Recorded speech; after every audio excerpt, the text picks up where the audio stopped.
जगभरात अनेक पुरस्कार मिळवत शेवटी भारतातला सर्वात मोठा पुरस्कार सुवर्णकमळ राष्ट्रीय पुरस्कार मिळवणारा सिनेमा ठरलाय कोर्ट. आणि कोर्टची अख्खी टीम आत्ता माझ्यासोबत आहे. या सिनेमाची स्ट्रेंथच याच्या वेगळेपणात आहे. ती स्ट्रेंथ काय आहे ते आपण आज जाणून घेणार आहोत या टीमसोबत. खूप स्वागत आहे तुमचं शो टाईममध्ये. चैतन्य, पहिला प्रश्न अर्थातच तुला. पहिलं दिग्दर्शन आणि थेट जगभरात एवढी मोठी नोंद, कशी ही सुरुवात झाली? कधी ठरवलंस पहिलाच सिनेमा करायचं? नाही, ॲक्च्युली असं होतं की मी तेव्हा 23-24 वर्षाचा होतो. ही आजपासून एक 3.5 वर्षापूर्वीची गोष्ट आहे. आणि मी स्वतःचे प्रोजेक्ट्स नेहमी करत आलो. माझं स्वतःचं नाटक, स्वतःची शॉर्ट फिल्म. आणि एक वेळ अशी आली जेव्हा घरातल्यांनी म्हटलं की आता तुला पैसे कमवावे लागतील. म्हणजे हे प्रोजेक्ट्स तू करतो ते ठीक आहे, पण स्वतःसाठी तरी पैसे कमाव. आम्ही तुला याच्यापुढे सपोर्ट करू शकत नाही. म्हणून मी खूप डिप्रेस्ड होतो. कारण माझ्याकडे कोर्ट या फिल्मची आयडिया होती, मला स्क्रिप्ट डेव्हलप करायची होती, पण माझ्याकडे पैसे नव्हते. आणि विवेक माझा मित्र होता, तो मला ओळखायचा. आम्ही नाटक एकत्र केलं होतं. तर तो नेमका तेव्हाच मुंबईला आला आणि त्यांनी माझा चेहरा बघून मला विचारला की काय झालं तुला, तू असा एवढा रुसलेला का आहेस? तर मी म्हटलं की मला एक आयडिया डेव्हलप करायची आहे, मला एक स्क्रिप्ट लिहायची आहे, पण माझ्याकडे पैसे नाही आहेत. तेव्हा त्यांनी मला म्हटलं की तू लिही स्क्रिप्ट, मी तुला सपोर्ट करेल, मी तुला रिसर्चचे किंवा जे काही तुला याला डेव्हलप करायला जे काही पैसे लागणार आहेत मी तुझी मदत करील. तर आधी मला खूप ऑकवर्ड वाटलं की एका मित्राकडनं अशी एक ऑफर ॲक्सेप्ट करणं, पण त्यांनी इन्सिस्ट केलं आणि मग मी ॲक्सेप्ट केली ती ऑफर. आणि स्क्रिप्ट वाचल्यानंतर 1 वर्ष लागला मला रिसर्च आणि स्क्रिप्ट करायला. आणि 1 वर्षानंतर जेव्हा विवेकनी ती स्क्रिप्ट वाचली तेव्हा त्यांनी म्हटलं की आपण ही फिल्म करायची, मी ही फिल्म प्रोड्यूस करणार.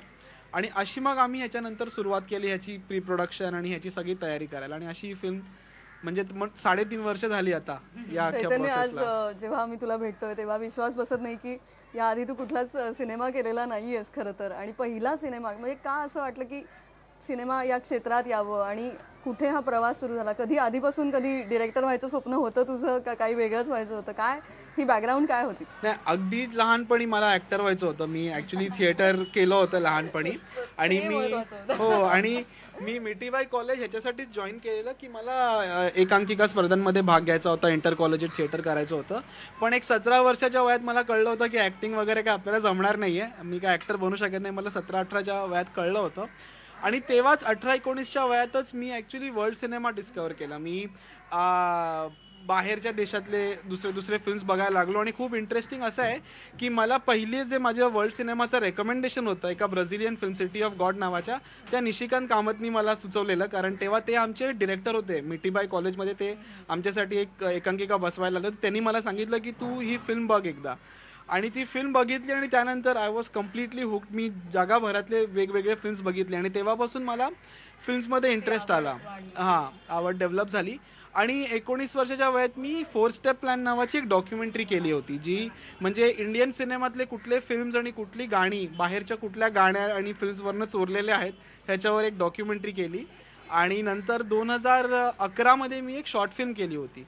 पण तेव्हापासूनच बेसिकली मला सिनेमामध्ये इंटरेस्ट डेव्हलप झाला बेसिकली. आणि मग आता हा इतिहास वेगळाच नवीन आमच्या समोर आलेला आहे. मी आता गीतांजलीकडे वळते. गीतांजली, तुझं खूप मोठं थिएटरचं काम आहे, खूप छान उत्तम नाटकं तू करत असतेस आणि सिनेमे खूप मोजके करतेस खरं तर. पण कोर्टची निवड तू कशी केलीस? त्यांनी निवडलं हेही अजून त्याहीबद्दल जाणून घ्यायचं आहे. पण कोर्ट आणि तू हे कनेक्शन कधी सुरू झालं, हे कसं झालं आणि तुला काय वाटलं सिनेमा करावा असा एकतर त्याबद्दल? एकतर कोर्टनी माझी निवड केली खरं सांगायचं तर. मी अनेक हिंदी नाटकं करत होते आणि सच्चित पुराणिक जो माझा मित्रही आहे आणि ज्याने माझ्याबरोबर कामही केलं आहे, आम्ही एक नाटक करत होतो, सेक्स मोरॅलिटी अँड सेन्सरशिप. आणि त्या दरम्यान पिया बेरुपियासुद्धा सुरू झालं आणि सच्चित त्याचाही भाग होता. आणि तो मला म्हणाला मी कास्टिंग करतो एका फिल्मचं आणि मी तुला स्क्रिप्ट देतो, पण फक्त डिरेक्टरला सांगू नकोस की मी तुला स्क्रिप्ट दिलेली आहे. आणि मला खरंच वाटतं की गीतू ये इतनी इम्पॉर्टंट फिल्म है और इतनी अच्छी लिखी है की you should be part of it, असं मुझे लगता है. तर मी म्हटलं ठीक आहे. तर मला वाटलं हां एक ऑडिशन होईल, मग काहीतरी रिझल्ट येईल आणि बघूया काय पुढे. मी स्क्रिप्ट वाचली आणि मला स्क्रिप्ट प्रचंड आवडली. म्हणजे मी खूप आळशी रीडर आहे, मला एक स्क्रिप्ट वाचायला खूप दिवस लागतात इव्हन नाटकाची. पण मी एका सिटिंगमध्ये ती कंप्लीट केली. स्क्रिप्टमध्येच ती ताकद होती एक्झॅक्टली तुला खेचत होती. हां. आणि मला कळलं ही अत्यंत मस्त गोष्ट आहे आणि मला या गोष्टीचा भाग व्हायचा आहे. आता मला काय रोल मिळेल, कशासाठी मला घेतलं जाईल हे मला माहिती नव्हतं. तर मी सच्चितला म्हटलं मी येते ऑडिशनला, तर तुम्हाला सांग कधी यायचं. मग माझी एक ऑडिशन झाली. मी सुद्धा खुश नव्हते ऑडिशन झाल्यावर इतकी. मग मी सचितला म्हटलं I was not very happy with the audition, पण मला अजून एकदा तुम्ही बोलवा कधी तुम्हाला वाटलं तर. मग असं करत 2-3 ऑडिशन्स मी दिल्या. मग मी चैतन्यबरोबर एक मीटिंग झाली आणि तो म्हटला का तुला काय आवडलं वगैरे असं. त्यांनी त्या मीटिंगनंतर त्यांनी मला ॲक्च्युली स्क्रिप्ट दिली, पण तोपर्यंत मी त्याला सांगितलं नव्हतं मला मी स्क्रिप्ट ऑलरेडी वाचली. मी परत वाचली स्क्रिप्ट आणि मग वर्कशॉप्स व्हायला लागले, कारण काय वेगवेगळ्या प्रकारचे ॲक्टर्स होते. नॉन प्रोफेशनल ॲक्टर्स होते, नॉन ॲक्टर्स होते, प्रोफेशनल ॲक्टर्स होते. त्यामुळे सगळ्यांचे सूर जुळले पाहिजेत आणि एन्सॉम्बल कास्ट आहे. असं नाही आहे की 2 एक लीड आहेत आणि बाकी सगळे सपोर्टिंग आहे. सगळ्यांची मिळून सगळ्यांची कामं तितकीच महत्त्वाची. राईट. तर त्यामुळे सगळ्या तो एन्सॉम्बल एक सारखा मतलब आम्ही एका प्लेनवर असले पाहिजे ही गरज होती. तर त्यामुळे वेगवेगळ्या परम्युटेशन कॉम्बिनेशनमध्ये वर्कशॉप्स होत होते की हे दोघं कसे वाटतील, हे चौघं कसे वाटतील. सर्वांचाच कस लागला होता एवढं नक्की. पण त्या प्रोसेसच्या दरम्यान जवळजवळ 3-4 महिने सुरू होतं आणि एक 7-8 दिवसांनी मी कुठल्या तरी वर्कशॉपमध्ये ऑडिशनमध्ये असायचे. पण मला खूप इंटरेस्ट वाटायला लागला आणि मला लक्षात आलं हे काहीतरी वेगळं आहे, हे काहीतरी वेगळं करण्याचा प्रयत्न करतोय हा मुलगा. आणि मग हा रोल मिळाला. एक मला असं वाटतं 4-5 महिन्यानंतर चैतन्याला वाटलं की मी सुटेबल आहे आणि मग फायनलाइज झाले. नारायण कांबले की अरेस्ट के बारे में बात करनी थी आपसे. अबेटमेंट ऑफ सुसाइड, किसने सुसाइड किया? 2 दिन पहले नारायण कांबळे ने ऐसा गाना गाया था जिसको सुन के ही वासुदेव ने अपनी जान दी थी. मला सांगा, सफाई कामगारांनो आपण सगळे गटारात गुदमरून जीव देऊया या विषयावर त्या दिवशी तुम्ही कुठलं गाणं गायलं होतं का? नाही. या सिनेमाचा भाग तू झाली नसतीस तरी तुला या सिनेमाशी जोडलं राहायला आवडलं असतं. नक्कीच मी काहीतरी कुठल्या तरी कपॅसिटीमध्ये मदत केली असती, मला जे जमलं असतं ते. हे खूप इंटरेस्टिंग आहे Chaitanya. All credit goes to you of course. थोडंसं आता आपण बोलतोय ऑडिशन प्रोसेसबद्दल, तर याबद्दल खूप जाणून घ्यायचं आहे. कारण खूप मोजके दिग्दर्शक आहेत महाराष्ट्रात, तर खूपच मोजके आहेत की जे अशा पद्धतीने काम करतात. तर हे तुला त्यांना पारखून घ्यावंसं हे सगळं वाटलं आणि कशा पद्धतीने हे समोर आलं. नॉन ॲक्टर्स आहेत आपण म्हणतोय, ज्यांनी कधीच कॅमेऱ्यावर ते आलेले नाही आहेत, त्यांच्याकडूनही तू काम करून घेतलंयस. तर हे सगळं तुला असंच डोक्यात होतं सगळं? याच्या मागचा काय विचार होता? नाही, एकतर पहिलं मी सांगेल की ह्याचं खूप क्रेडिट गीतांजलीला आणि सगळ्या ॲक्टर्सला ॲक्च्युली आमच्या जातं. कारण त्यांनी कधीच कुठलाच इगो दाखवला नाही किंवा काही टँट्रम्स थ्रो केले नाही का काही कसलेच कधीच नखरे नव्हते. आणि खूप कोऑपरेशन आणि खूप पेशन्सची सगळ्यांनी जे मी सांगितलं त्यांना करायला ते सगळ्यांनी खूप कोऑपरेशन सगळं केलं, म्हणून त्यांचं क्रेडिट त्यांना जातं. तुम्ही काय काम करता? मी लोकशाहीर आहे. अरे रान रान रान चला उठवू सारे रान रे. तुमच्यावर अतिरेकी असल्याचा आरोप आहे. तुमच्या नावाचं अरेस्ट वॉरंट निघालं होतं. जर का आपल्याला खरं मुंबई दाखवायचं आहे या फिल्ममध्ये किंवा रिअलिस्टिक एक आपल्याला सेटिंग दाखवायची आहे, तर जे आपण रोज रोज चेहरे टी व्हीवर किंवा फिल्म्समध्ये बघतो किंवा त्या टाईपची जी ॲक्टिंग बघतो तसं जर का आपण केलं तर ते लोकांना खरं वाटणार नाही. मग ती ॲक्टिंग वाटणार किंवा ते ॲक्टर्स त्या कॅरेक्टर्सपेक्षा जास्त हवी होणार असं मला वाटलं. म्हणून आम्ही डिसाईड केलं किंवा एक तर असे ॲक्टर्स ज्यांनी फक्त खूप कमी स्क्रीनवर काम केलं आहे किंवा टी व्हीवर काम केलं आहे, थोडं थिएटरचं बॅकग्राऊंड असेल तरी ठीक आहे, किंवा अशी लोकं ज्यांनी कधीच कॅमेरा फेस केला नाहीये किंवा ऍक्टिंग केली नाहीये अशा लोकांना आपण या फिल्ममध्ये कास्ट करायचं. तो खरेपणा तुला जास्त महत्त्वाचा हो, वाटला. कारण त्यांचा जो एक लुक असतो, त्यांचं जे एक बिहेवियर असतो ते खूप वेगळं असतं आणि खूप फॅसिनेटिंग मला ते वाटलं. म्हणून आम्ही पण फक्त लुक करेक्ट असून पॉईंट नाही आहे, फायदा नाही. त्यांना त्याच्यानंतर ॲक्टिंग करायची आहे. ह्याच्यात कुठलेच फिल्ममध्ये इम्प्रोव्हायझेशन्स नाही आहेत, सगळे स्क्रिप्टेड डायलॉग्स आहेत. मोठे मोठे 5 मिनिटाचे 6-6 मिनिटाचे सीन्स आहेत. नुसते चांगले फोटो देणाऱ्या ऍक्टरचा इथे काही उपयोग नाहीये. मग त्यांना ऍक्टिंग पण करता आली पाहिजे आणि 5-5 मिनिटाचे सीन्स आहेत ज्याच्यात काही कट्स नाही आहेत. म्हणजे एक गोष्ट जर चुकली तर पुन्हा स्टार्टिंग पासून करावं लागेल असं होतं. म्हणून आम्ही याच्यासाठी 9, 10, 11 महिने ऑडिशन्स केले आणि म्हणजे वेगवेगळ्या लोकांना आम्ही या फिल्मसाठी शोधलं. म्हणजे झोपडपट्टीत जाऊन, रेल्वे ऑफिसमध्ये जाऊन, बँकेत जाऊन, गव्हर्नमेंट ऑफिसमध्ये जाऊन, शाळेत जाऊन आम्ही लोकांना विचारलं तुम्हाला ॲक्टिंग करायची आहे का. म्हणजे कोणाची काका, कोणाची काकी, कोणाची कामवाली, टॅक्सीवाला, रिक्षावाला, डोसावाला, आम्ही सगळ्यांना जाऊन शोधलं आणि विचारलं की तुम्हाला ॲक्टिंग करायची आहे का. आणि प्रत्येक ऑडिशन आमचा अर्धा पाऊण तास पहिला चालायचा. आम्ही त्यांना फक्त त्यांच्याबद्दल बोलायला सांगायचो, तुमच्या आयुष्याबद्दल बोला, तुमची लाईफ स्टोरी आम्हाला सांगा. मग एक हलके फुलके काही इम्प्रोव्हायझेशन, की अशी एक सिच्युएशन आहे तर तुम्ही इम्प्रोव्हाइज करा, असं मी त्यांना इम्प्रोव्हाइज करायला सांगायचो. मग तेव्हा ते ऍक्टिंग करायचा प्रयत्न नाही करायचे? नाही, आम्ही त्यांना सांगायचो की आम्हाला ऍक्टिंग अजिबात नको आहे. ॲक्च्युली आम्ही सांगायचो की ह्या कॅमेराला विसरून जा, छोटासा कॅमेरा असायचा त्याला विसरून जा तुम्ही, आणि नुसतं बोला तुम्ही की कोणी रूममध्ये नाही असं तुम्ही वागा. तर असं आम्ही केलं आणि एक 1800 लोकांचा आम्ही डेटाबेस बनवला. आम्ही 1800 लोकांना म्हणजे ॲक्टर्स नाही, म्हणजे आमच्या ऑडिशनमध्ये लिहिलं असायचं की ॲक्टर्स नको आम्हाला, जास्त करून मॉडेल्स नको, असे आम्ही 1800 लोकांचा एक डेटाबेस तयार केला. आणि गीतांजली आणि विवेक ह्यांना आम्ही कास्ट केलं फिल्ममध्ये, जे थिएटर ॲक्टर्स आहेत, कारण ह्यांच्या कॅरेक्टर्समध्ये खूप वेगळे शेड्स होते, खूप वेगळे.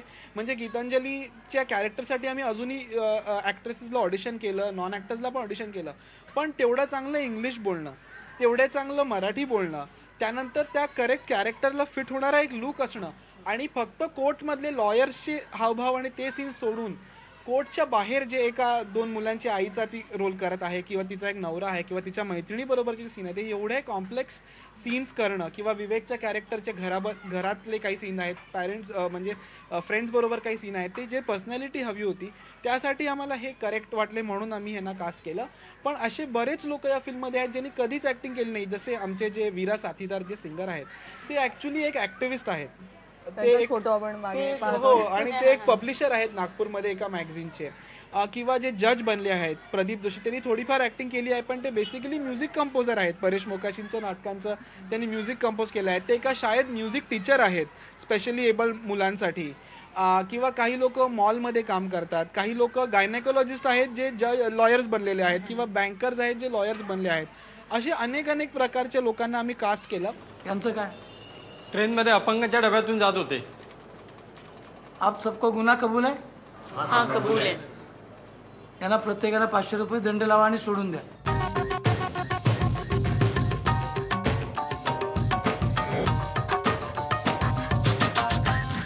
ऑडिशन झाली फायनली, आता तू त्या सिनेमाचा भाग झालीस, त्यानंतरची प्रोसेस कशी होती? जो अनुभव तू आधी घेतलास त्याच्यापेक्षा तो अजून वाढला, खूप जास्त सशक्त झाला, जास्त मोठा झाला, समृद्ध झाला, काय होतं ते? एकदा म्हणजे सिलेक्शन झालं त्याच्यानंतर अजून डिटेलिंग व्हायला लागलं. आता कसं आम्ही वर्कशॉप्स घेत होतो, मी जसं म्हटलं की वेगवेगळे actors, non actors, non professional actors आम्ही एकत्र येत होतो. आता मला माहिती होतं कोण काय करतं आहे.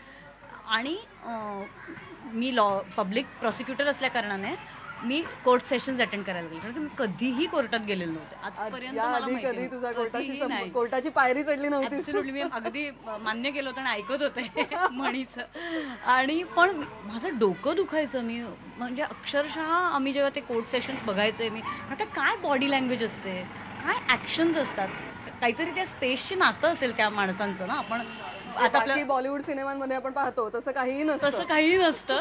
आणि ते जे करायचं होतं त्यासाठी काय वापरतात लोक, कागदपत्र काय असतात, डेस्क तो कसा वापरतात, लिहितात का नुसतं बोलतात का नुसतं ऐकतात, काही रेफर करतात का, बाकी कोण आहे, कोणाचं काय स्टेटस आहे त्या सगळ्या स्पेसमध्ये, हे काहीच माहिती नव्हतं, अंदाजच नव्हता याचा.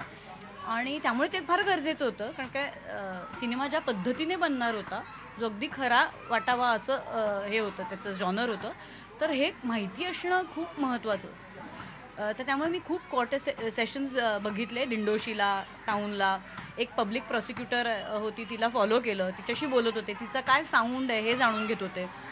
शिवडीला एका कोर्टात डिफेन्स लॉयरला भेटले, ते लोक काय बोलतात, त्यांचं काय लँग्वेज असते. आणि ह्या सगळ्यात दरम्यान मला कळत होतं की किती कठीण आहे.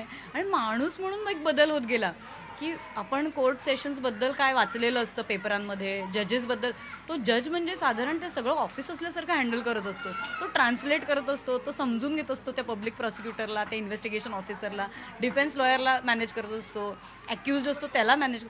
इतकं कठीण काम आहे. आणि मला हे लक्षात होतं की भारत हा इतका कॉम्प्लेक्स देश आहे, त्यात हे राबवणं, कुठलीही सिस्टम राबवणं हे इतकं कठीण, कारण की वेगवेगळ्या क्लासमधून येतात. आणि मी अजून सेन्सिटाईज होत होते या सगळ्या प्रकारात. पोळले हात त्यांना विस्तवाचे दान रे.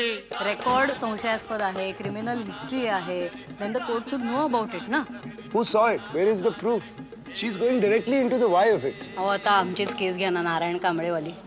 20 वर्ष डांबा आणि संपवा मॅटर. नॉन ॲक्टर्सकडनं शिकणं हे माझ्यासाठी खूप एक मोठा लेसन होता. त्यांची सहजता, त्यांचा ईज आणि माणूस म्हणून ते जे होते त्यांच्याकडनं, उषा बने, वीरा दादा यांच्याकडनं मला त्यांची जी पॉवर आहे ॲज ह्युमन बीइंग्स, त्यांचं जे काम आहे, त्यांची जी स्ट्रेंथ आहे ती मला ॲक्टर म्हणून तर कामी आलीच, पण माणूस म्हणून मी अवाक होते. आणि मला वाटतं ही एनर्जी मिळणं ॲक्टरला सतत वेगवेगळ्या प्रोफेशनच्या लोकांमधनं, वेगवेगळ्या पद्धतीचं जीवन जगणाऱ्या लोकांमधनं हे फार गरजेचं असतं. आपण खूप स्टिरियोटाइप्समध्ये अडकतो आणि तेच बोथट होत जातो, मला असं वाटतं.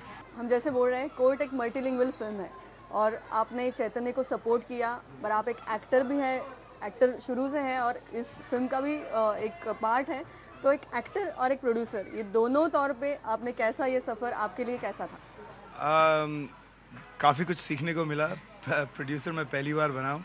एक्टिंग में तो काफ़ी इंटरेस्ट है, तो बट हमने फाइनलाइज नहीं किया था कि एक्टर मैं ही होऊंगा, तो मैं भी कॉल बैक्स पे गया था. तो इनिशियली मेरा काम बहुत ऑडिशन आपको भी देना पड़ा? हाँ, ऑडिशन नहीं, इन्होंने कॉल बैक्स पे बुलाया था, ऑडिशन नहीं करवाया, बट कॉल बैक्स पे जरूर बुलवाया था. और जो ये चाहते थे, विनय वोरा जो कैरेक्टर जो मैं प्ले कर रहा हूँ उसके लिए मुझे वैसे भी काफ़ी मेहनत करनी थी. क्या कैरेक्टर है आपका? मेरा कैरेक्टर है डिफेंस लॉयर का, उसका नाम है विनय वोरा. एक गुजराती लॉयर है जो नारायण कांबले जो हमारे लोक शायर है उनको डिफेंड करता है इस केस में.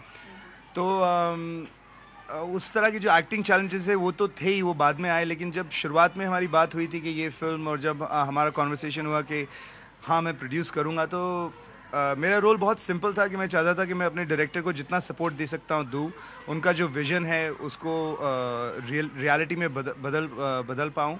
और बहुत आसान सा था क्योंकि इनके साथ पहले भी काम किया हुआ है, एंड चैतन्य वैसे भी बहुत टैलेंटेड है. अंडरस्टैंडिंग पहले से ही था? हाँ, अंडरस्टैंडिंग थी और मोस्ट इम्पॉर्टेंटली ट्रस्ट था.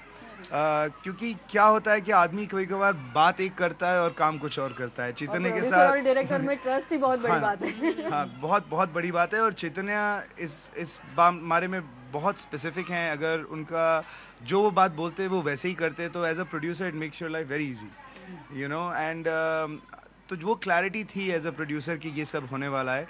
और जब इन्होंने बोला कि एक्टिंग का भी काम करना है, तो मैंने अपनी एक्टिंग की प्रेप की. जैसे जो फिज़िकल ट्रांसफॉर्मेशन होती है, गुजराती सीखी, हिंदी और रिफाइन की, अंग्रेज़ी भी इंडियन एक्सेंट में बोलना सीखा. तो ये थोड़ा थोड़ा काम मैंने भी किया. और जैसे गीतू कोर्ट्स वगैरह बहुत गए, वो भी करना पड़ा. और इन दोनों चीज़ों को बैलेंस करने के लिए भी मैंने अपने अंदर भी काफ़ी नई चीज़ें सीखने को मिली. एक अलग टेम्परामेंट रखना पड़ता है as a producer, you know. आपको माँ बाप सब कुछ बनना पड़ता है, लेकिन एज एन एक्टर मैं ये सारी रिस्पॉन्सिबिलिटी इनको दे देता था. तो एक तरह से मेरे लिए रिलीज़ भी था, but at the same time मुझे इनका भी ख्याल रखना था, एंड थिंग्स लाइक दैट.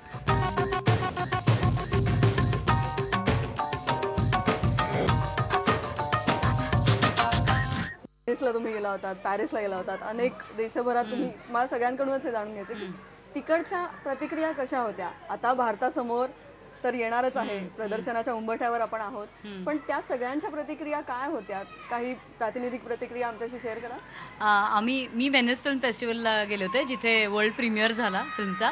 आणि मला नेहमी असं वाटतं फेस्टिवल्स आणि अवॉर्ड्सचं की भारतात जे काही मी बघितलं होतं, तर मला हां एक अजून एक फेस्टिवल असेल, आपण जाऊन मज्जा करूया, एवढंच माझ्या डोक्यात होतं. आणि आपण सिनेमा बघूया आपलं.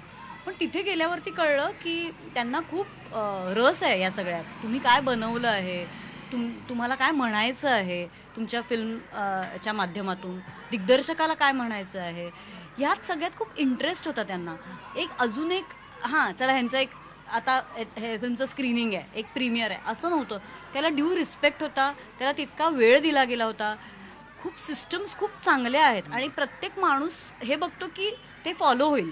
म्हणजे तुमचा प्रेस कॉल असेल, तुमचा फोटो सेशन असेल, तुमचं रेड कार्पेट असेल, तुमचं स्क्रीनिंग असेल, तुमचं Q&A असेल, ह्या सगळ्याकडे खूप लक्ष दिलं जातं. आणि ऑडियन्स, मला आश्चर्य वाटलं की ही इतकी स्पेसिफिक फिल्म आहे, कल्चर स्पेसिफिक फिल्म आहे, तर लोक कसं रिस्पॉन्ड करतील ह्याला, हे ना कळेल का काय आहे. पण एक मी चेकआउट करत होते हॉटेलमधनं आणि एक बाई आली, लॉयर लॉयर बॅड लॉयर असं करून आली ती आणि तिने फिल्म बघितली होती. मला माहिती नव्हतं, तिने ओळखलं मला. I saw the film, good film. मग नंतर चैतन्य जसं म्हणाला की फिल्म झाल्यानंतर सगळ्यांना उत्सुकता होती, what is this folk song, कुठेही बिलॉंग करतं, अशी पद्धत आहे का तुम्ही या सिनेमासाठी हे केलंय. भारताचं लोकसंगीत तिथपर्यंत पोहोचलं. म्हणजे मला आश्चर्य वाटलं की त्यांना रस होता आणि ते जाणून घेत होते की काय आहे. म्हणजे ऑडियन्सची रिॲक्शन सुद्धा खूप चांगली होती. आणि अर्थातच ज्या पद्धतीने ज्युरीने सिलेक्ट केलं या फिल्मला आणि त्यांनी जे आम्हाला सांगितलं की आम्हाला का आवडली तुमची फिल्म, खूपच सगळं आश्चर्यकारक होतं आणि खूप आनंददायी होतं.